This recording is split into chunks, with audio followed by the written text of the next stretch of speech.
Welcome back to my channel English Prakash. आप सभी का मेरे चैनल इंग्लिश प्रकाश पे बहुत बहुत स्वागत है।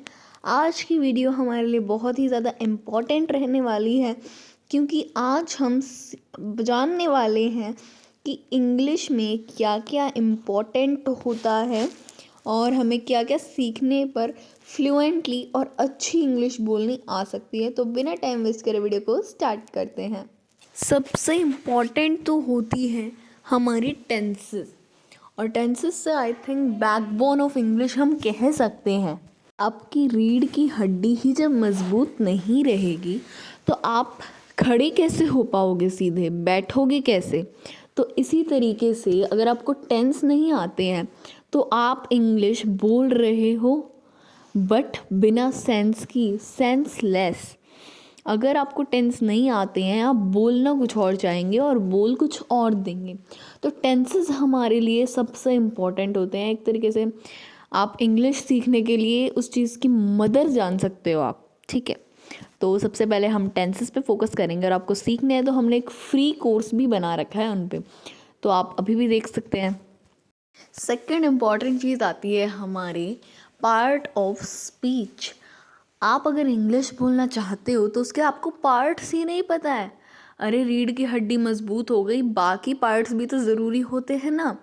अब वही आपके पास नहीं है, आपके पास हाथ नहीं है, पाँव नहीं है, कितनी ज़्यादा प्रॉब्लम्स आती हैं, ठीक है।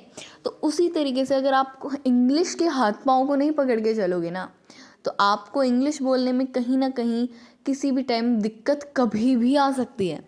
तो हाथ पैरों को भी मजबूत रखो भाई। पार्ट ऑफ स्पीच 8 होती हैं, और 8 की 8 आपको अच्छे से आनी चाहिए, तभी आप इंग्लिश का बढ़िया एक बेस बना के चल सकते हैं। फिर इसके बाद हमारी तीसरी और सबसे इम्पॉर्टेंट चीज़ होती है वोकैबलरी।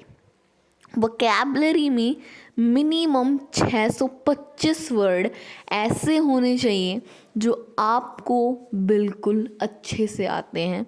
और ये सिर्फ मैं बात इंग्लिश की नहीं कर रही हूँ, आप कोई भी लैंग्वेज उठा लो, अगर आपको उसके 625 वर्ड्स का मतलब पता है ना, और आपको बोलने आते हैं, तो आप उस लैंग्वेज को अच्छे से समझ भी सकते हो और बोल भी सकते हो, ठीक है। तो ये चीज़ें बहुत ही ज़्यादा इम्पॉर्टेंट होती हैं, ठीक है। और ये 3 चीज़ों से ही इंग्लिश बनती है, और आप इन्हें पक्का कर लेंगे तो आपको कोई प्रॉब्लम नहीं रहने वाली है। इससे अलग 2 चीज़ें और होती हैं, direct and indirect speech plus active and passive voice. ये आप कभी भी आगे 12th के बाद भी कोई एग्जामिनेशन आपका होता है किसी जॉब के लिए भी, तो भी आपको 1-2 नंबर का सवाल आ जाता है, ठीक है। और कोई भी आप दे रहे हैं टेस्ट, अगर आप सीए फाउंडेशन दे रहे हैं, एनडीए का दे रहे हैं, आईआईटी, कुछ भी जो भी आता है, कहीं ना कहीं 1-2 नंबर के आ ही जाते हैं, ये बीच में फंस ही जाते हैं। तो 9th में तो सिलेबस में अभी के जो न्यू सिलेबस आया है उसमें डायरेक्ट इनडायरेक्ट, और 10th में है एक्टिव पैसिव वॉइस। बाकी जो हमारे यहाँ पे ऐसा ही है, बाकियों का मुझे पता नहीं है।